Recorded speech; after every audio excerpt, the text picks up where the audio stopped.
us at home. The Unitarians of Lake Norman is an open and inclusive congregation. Our members walk diverse paths to find meaning and purpose, but we are united by a belief in the inherent worth and dignity of all, and by the responsibility to express our faith through acts of justice and compassion. My name is Linda Heidenberg, and I have been a member of this congregation since 2015. Our guest speaker is George Bame, a Unitarian for many years and a frequent visitor to our congregation. He is married to Sue Cunningham, who gave up her car so he could be with us today. Hi, Sue. Please join me in the chalice lighting words.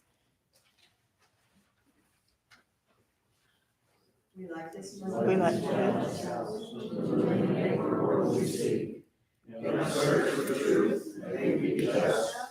In our search for justice, may we be, and in loving, may we be. Opening words. George. I'm going to divert from the script for just a second because Autumn reminded me of something. My master's degree is in public administration, and the guy who is Dwight Waldo was credited with being the founder of modern public administration theory. And one of his theories was, he called it substantive vice from procedural rigor. And this abortion bill is a perfect example of that doctrine because, it's a 12-week ban, but there are so many procedures to get to getting the treatment that you get substantive vice from procedural rigor. Put that aside. That was your public administration lesson for today. Thank you, George. Yes. You got that one free of charge. And actually, I guess I was trying to keep in line with Pat because last week when he started, he said he was going to give 2 sermons for the price of 1. He looked right at Tracy and said that. And I actually have 2 readings. Now, you have a handout with 3 things in it, and I'll get to each of those in the order that are there. But I have one short reading. I'm going to give you 2 readings. I have one short one to start with from my all-time favorite author, Mark Twain, from Pudd'nhead Wilson's Calendar, and this is the quote. "He is useless on top of the ground. He ought to be underneath it, inspiring the cabbages." Now, on our topic today, we hope that that's not the way that we're thought of, either in life or in memory. So we will try not to achieve that. I want to refer you to the top of the handouts of the 3. It's the poem by Marge Piercy. When Gail asked me to do this, that was the first thing I thought of. I knew I was going to do something with this poem. I just didn't know what. Sue and I became familiar with this poem through the preaching of Robin Tanner when she was the minister at Piedmont Unitarian. And a number of people in this room know Robin and know that she was exceptional. And she read a lot of poetry, a lot more than I ever have. And she presented this poem one day, and I invite you to look at it. I wanted you to have the words, A, so you could take them with you, and B, should you not understand my reading or I read it with the wrong inflection, you've got it, because the word, I love this poem. In fact, I printed it, built a frame, and it's hanging on the wall of our house, just above one of Jim Price's dog pictures. To be of use. The people I love the best jump into work head first, without dallying in the shadows, and swim off with sure strokes almost out of sight. They seem to become natives of that element, the black, sleek heads of seals bouncing like half-submerged balls. I love people who harness themselves, an ox to a heavy cart, excuse me, who pull like water buffalo with massive patience, who strain in the mud and the muck to move things forward, who do what has to be done again and again. I want to be with people who submerge in the task, who go into the fields to harvest and work in a row and pass the bags along, who are not parlor generals and field deserters, but move in a common rhythm when the food must come in or the fire be put out. The work of the world is common as mud. Botched, it smears the hands, crumbles to dust, but the thing worth doing well done has a shape that satisfies, clean and evident. Greek amphoras for wine or oil, Hopi vases that held corn are put in museums, but you know they were made to be used. Excuse me. The pitcher cries for water to carry and a person for work that is real.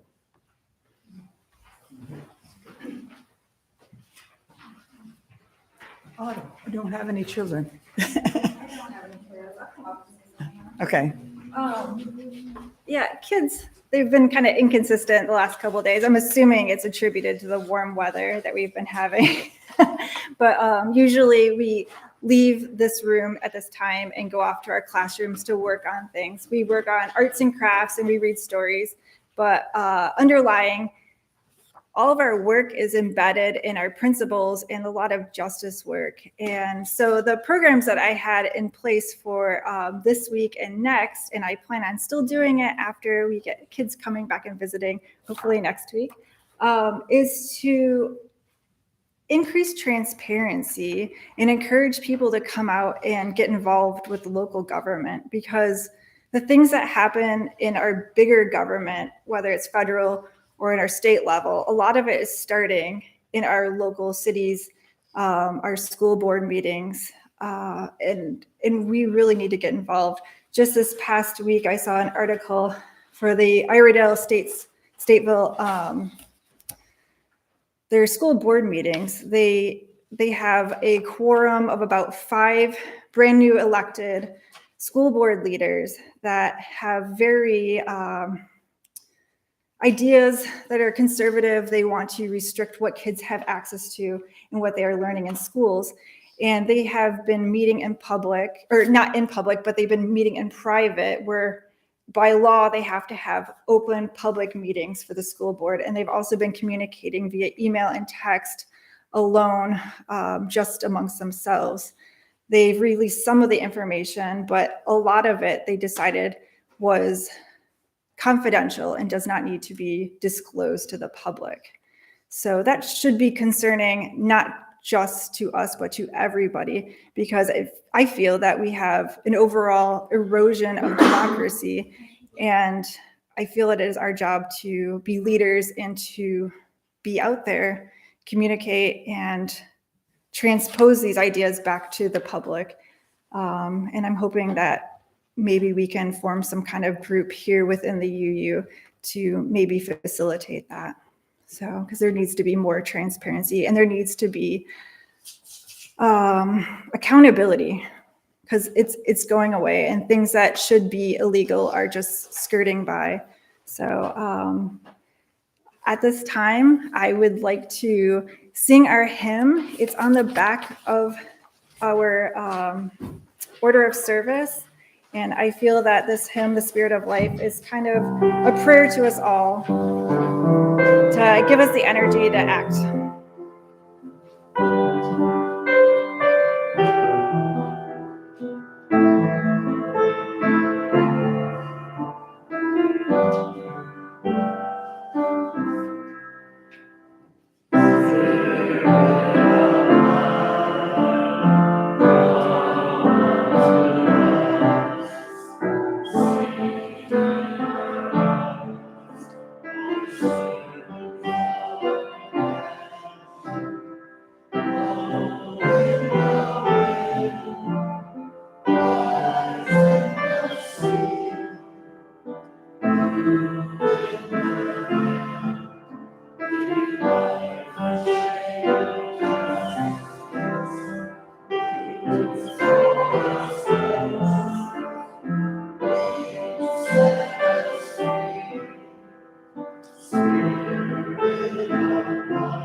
I feel more centered than I did when I came in after my car wouldn't start. I appreciate that.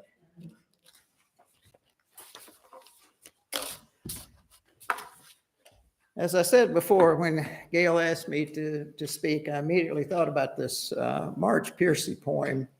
It's loaded, and I felt like I could have taken any of 100 different directions with it. So that was my major argument with myself of how was I going to use it. And what I've chosen to do, I think it's in the description somewhere as well, but I've chosen to focus on several of my sources for inspiration to try to be of use.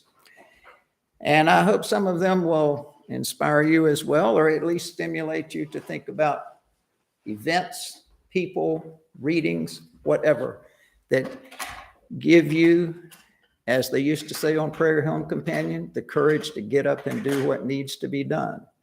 Now, I don't have any powder milk biscuits to serve you like Garrison Keillor used to do, but that's our drive, is what we do to give shy persons the courage to get up and do what needs to be done. I also hinted earlier that I'm only an occasional reader of poetry. I interface with poetry all the time, but mostly through music. As I have spent over 70 of my years collecting acoustic music, listening to and collecting acoustic music. And occasionally I even play some. So I'm going to bookend this presentation with two examples of musical poetry that I find particularly inspiring. And I did these recordings in the living room with my digital camera and a shotgun mic. Now, when I first started planning this, I was going to do a projection of because I have their videos. But I realized that it takes a really powerful projector to show in this room. You know, we've had that issue before. So I typically went online, did my research, and I found a suitable projector, but it was going to cost me $1,000. And I didn't want to spend my entire speaker's fee on the projector.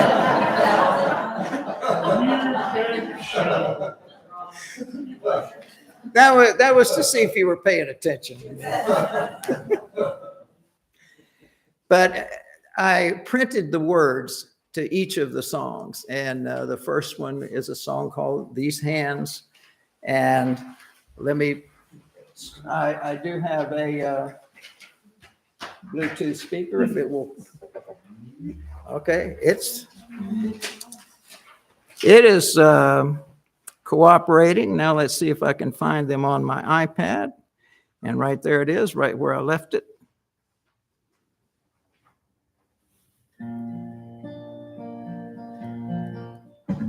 Some hands held the world together. Some hands fought in wars forever. Tell me, what shall I do with these hands of mine? Some hands have blessed 1,000,000 people. Some hands help save the world from evil. Tell me, what shall I do with these hands of mine? What shall I do with these hands of mine? What shall I do with these hands of mine? The world could use a hero of the humankind. Tell me, what shall I do with these hands of mine? Some hands can stop a life from dying. Some hands comfort a baby crying. Tell me, what shall I do with these hands of mine? What shall I do with these hands of mine? What shall I do with these hands of mine? World can use a hero of the humankind. Tell me, what shall I do with these hands of mine? I want to sing it in my heart. I want to hear it on the wind. till it goes round the world and comes back again. And all that we can ask is for hours to be free, to do what we want, whatever the need. Tell me, what shall I do with these hands of mine? Some hands give voice to a nation. Some hands wrote all the times they are a-changing. Tell me, what shall I do with these hands of mine? What shall I do with these hands of mine? What shall I do with these hands of mine? World can use a hero of the humankind. Tell me, what shall I do with these hands of mine? Oh, tell me, what shall I do with these hands of mine?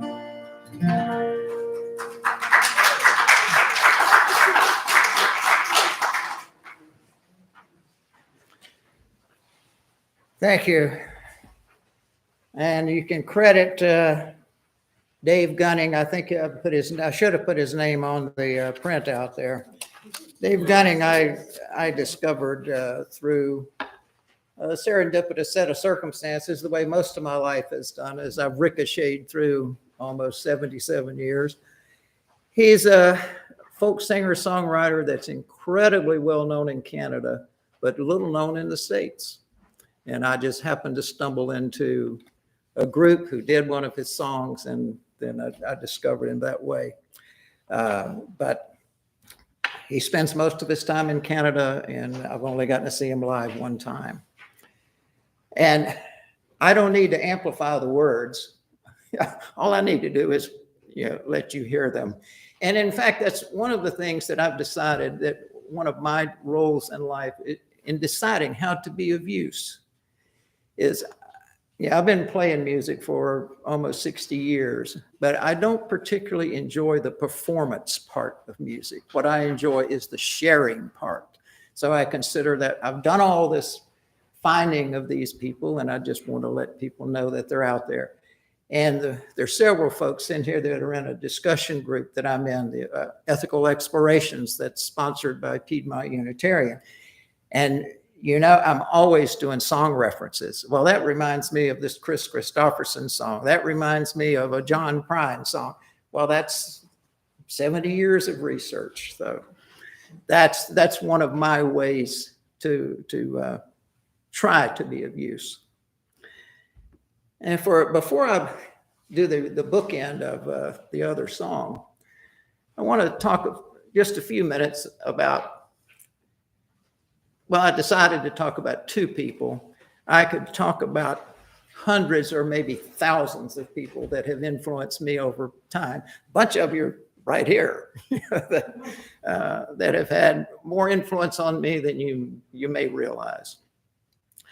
But several years ago, in Christmas of 2020, my stepdaughter, with my permission, gave me a year subscription to something called Storyworth.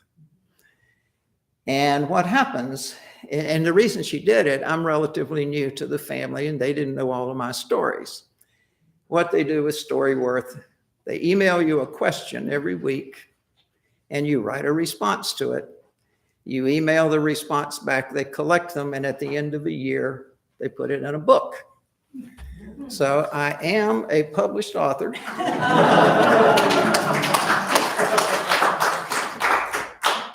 I have a distribution of 3.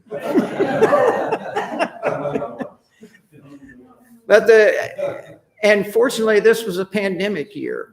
So I had a lot of time because there were weeks that I spent 15 to 20 hours answering questions. Usually it was in the 5 to 10 hour range, but I did put a lot of time into it.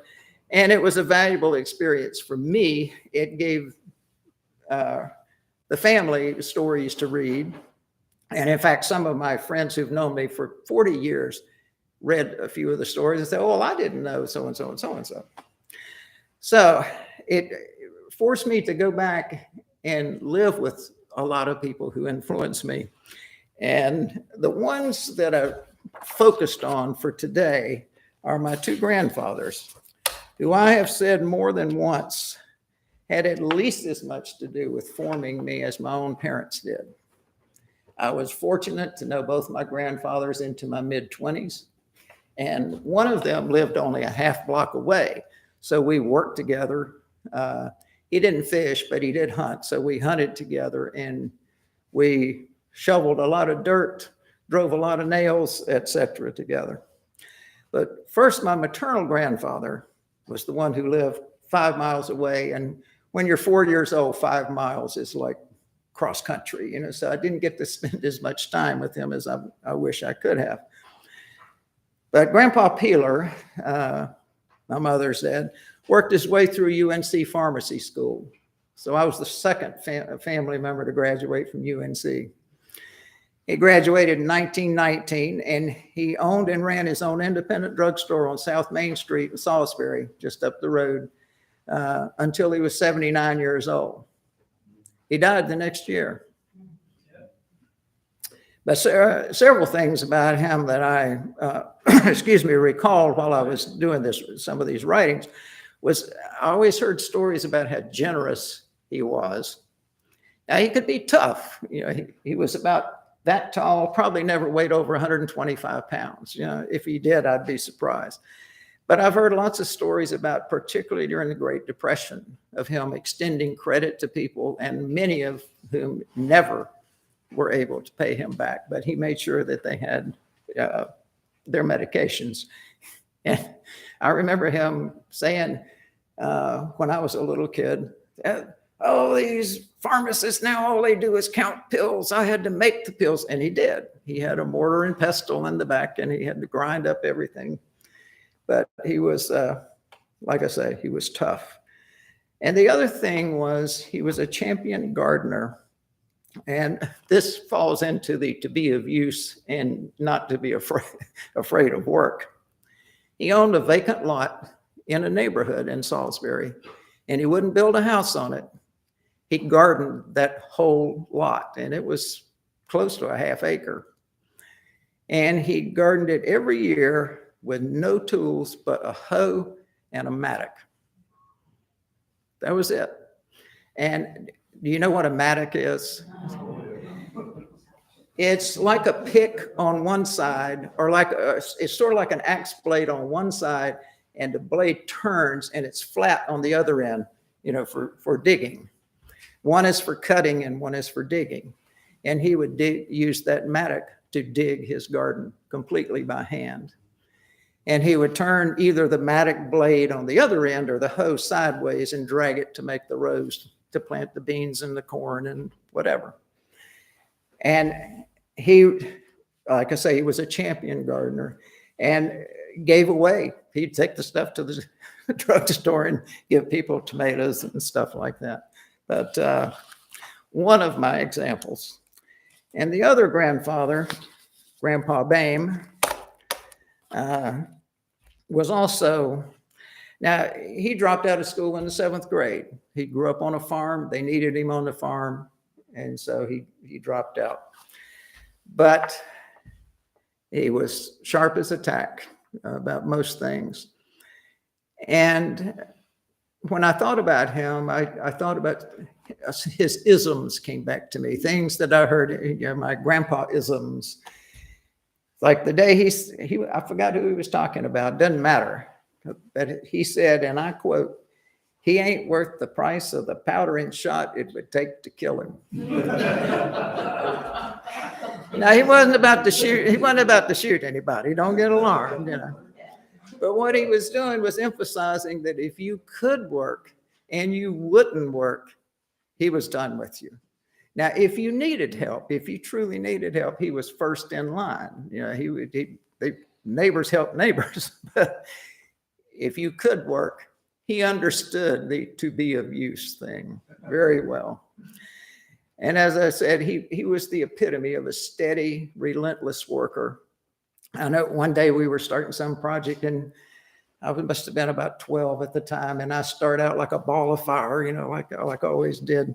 And the quote was, "Now, boy, don't go at it like killing snakes. He said, just work steady and we can work all day. And he could.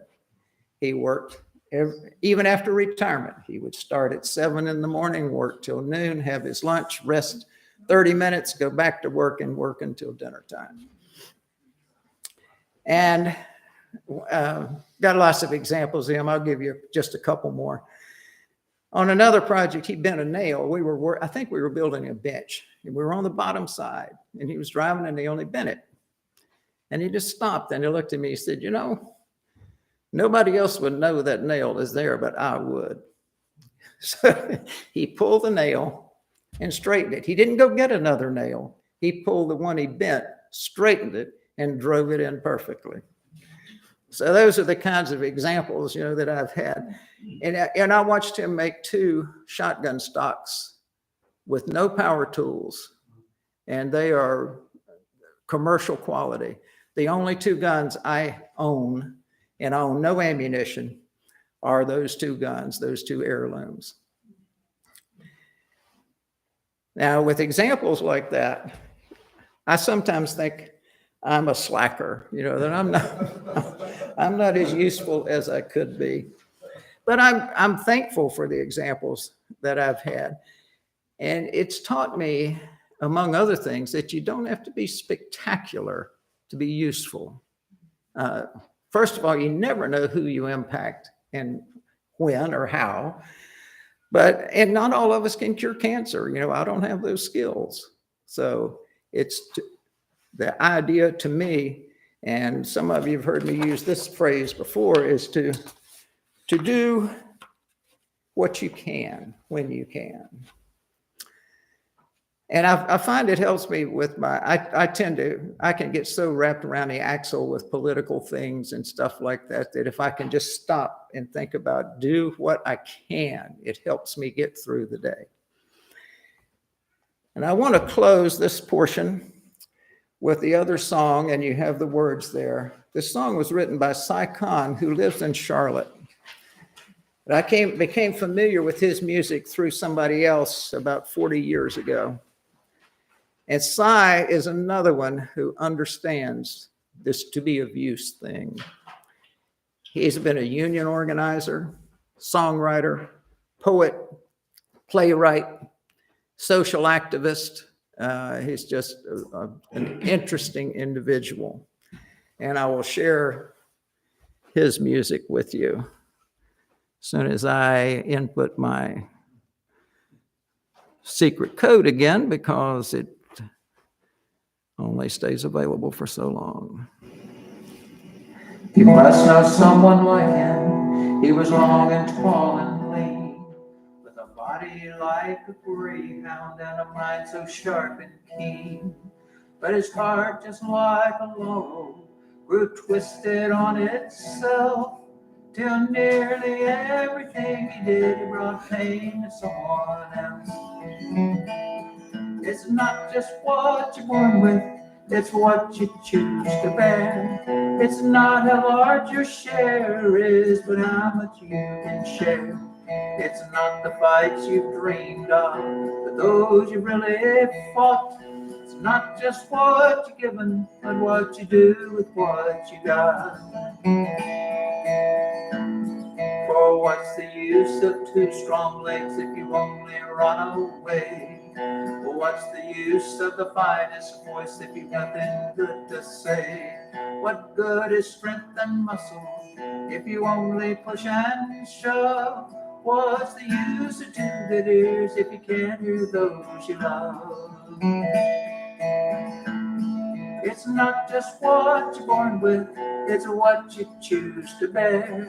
It's not how large your share is, but how much you can share.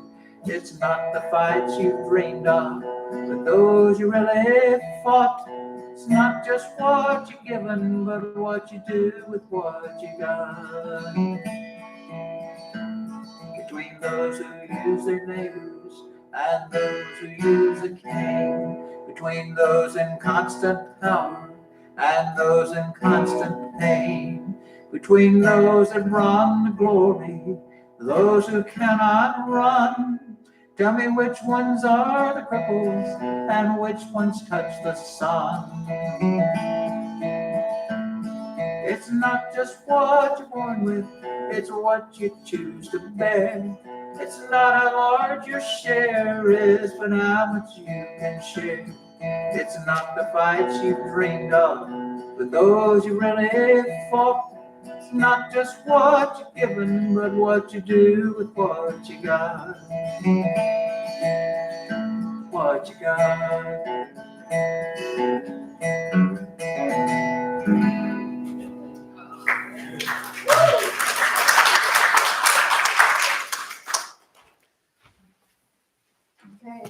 I'm done. If you have comments or anything, would you come up to the mic so that people at home can hear? Do the talk back. You need to join the mighty musical group that played on Thursday. Yes. Yes. You're on the list now. No, you got it. I did a song that night. Well, you did, but you might need to be more. I did an a cappella song. You did it, it was wonderful. I sang I've Seen Your Aura and It's Ugly. Yes. Yeah. Remembered it well. She's talking about, there was an auction night where there was a bunch of musicians, Eddie and, I don't know, Teresa, were you there? No. Anyway, I didn't go, so I don't know who was all there, but it was fabulous. We'll all have to bid on it next year. George, I have a question. I'm going to speak from here. Oh. On that last song, were you playing the banjo? It sounded like a banjo, or was that your guitar? No, that was Good picking. one of my Hudson Dalton guitars. That was his North Carolina finger picking. Thumb picking? Actually, there was a flat pick on the last one, finger picks on the first one. Okay. So, I didn't mean. yeah, Sandy. Sandy's going to come on down. It's good. I read a lot of 19th century novels by and about women, like Little Women and stories like that. And the phrase throughout many of them was, for women, what can I do to be of use? They didn't reach publicly for things like, how can I be in charge? My God. Or how can I own everything? Or how can this be my company? They were reaching for just how to be of use besides dusting and running the vacuums that hadn't been invented yet. So that's a phrase that really resonates with me, because women in particular and people of color too, just didn't have a niche in the world outside their doorstep. And it was so important for them to find a way to do that.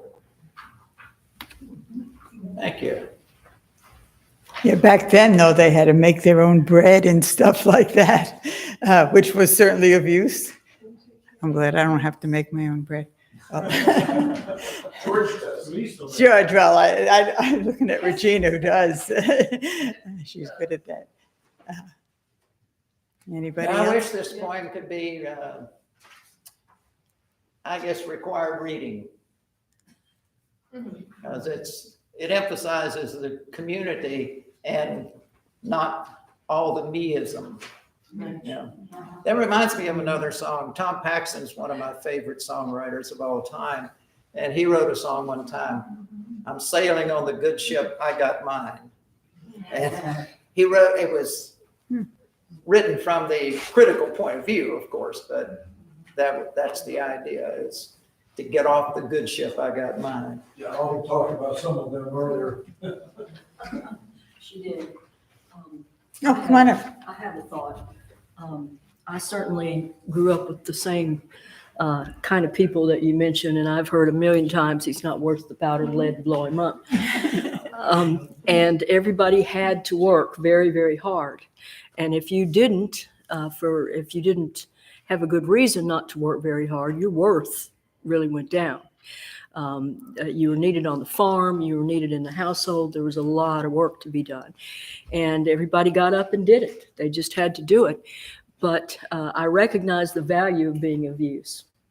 And I feel like we have to each use what we have and figure out ways that the gifts that we have and the abilities that we have, we can put them to use in some way. And that's different for everybody. But the thing that I think this kind of thinking brought down to us through the years that may have not been as useful as we had hoped is it's led to lots of people who do not know how to relax.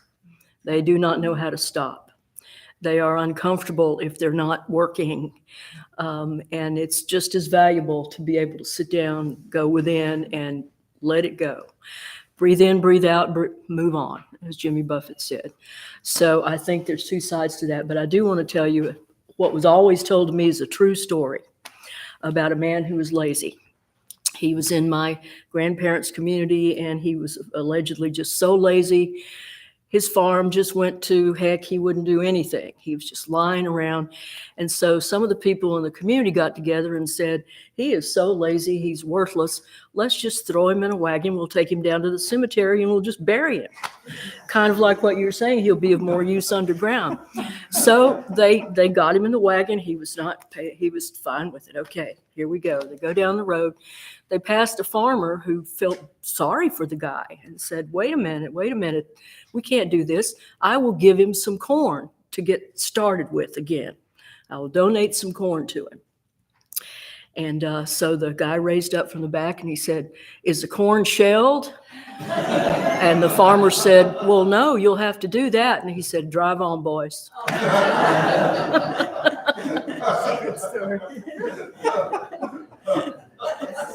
Was it silver clean? I had nothing to add to that. Sometimes you can be of use by knowing when to quit. Okay.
Thank you, Teresa, for all your beautiful music, and for George for all his music.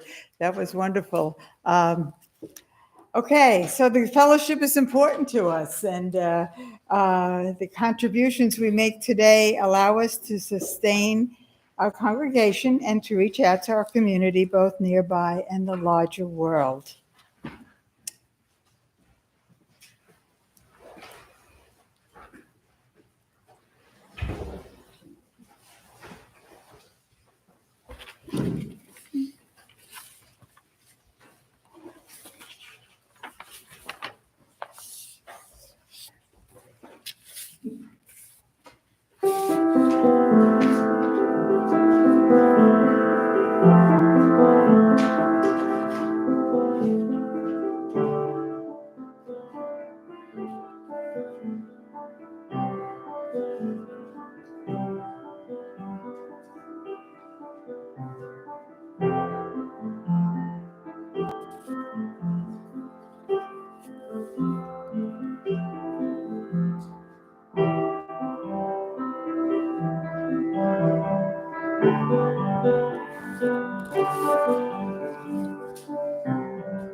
With grateful hearts, we receive these gifts. May they encourage us to live lives of integrity, compassion, and peace. Now, please look in your order of worship for the announcements. On the back, we have printed the 7 principles of the UUs, which some of you may very be familiar with it, and some of you may not be. They are in what's the word? There's a meeting in June where they may be changing these. So we are kind of opposed to changing them, I think. But take a look at them. Also, as far as the announcements go, social suppers, we're going to Fusion Bowl in Cornelius today. If you're interested in joining us for dinner, let me know so I know how many on the table. 2, 3, 4, 5. Good. Okay, I got a good idea. Thank you. Movies Tuesdays, not so sure about Movie Tuesdays. There's not much this week, but we're hoping for the following week for good movies. Feed and See is June 8th. And we just had a book club meeting. So anyway, so those are the announcements. Our closing song is We Will Build a Land, 121.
Closing words, be of use.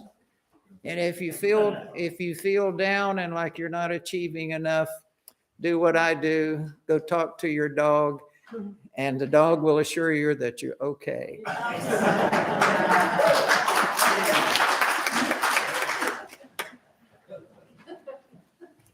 Thank you, George.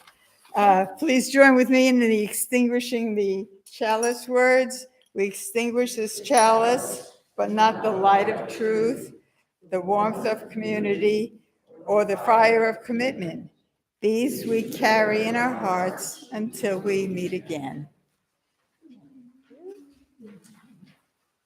I'll do it right. How you learn? Okay.